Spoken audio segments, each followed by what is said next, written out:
สบายดีพี่น้องสปปลาวเนาะบ่ได้ก็มาเบิ่งคลิปอย่าลืมกดใจบ่กดเด้อ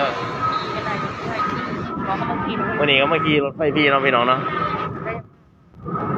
บ่ได้อยากมาเที่ยวก็มาได้เนาะพี่น้องเนาะรถไฟเพิ่นเปิดในขี่พี่เนาะคนหลายแฮงเนาะตอนนี้เนาะ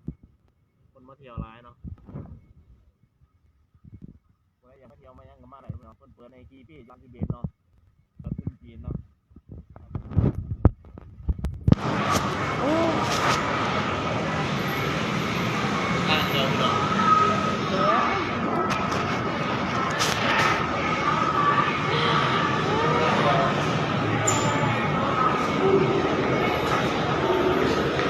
ขี่รถไฟฟรีมื้อนี้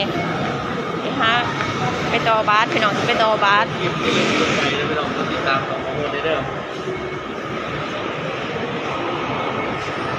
ขี่รถไฟไปต่อบัสพี่น้องมื้อนี้คนร้ายอีหลีแหมตุ๊จีนใส่แต่สุด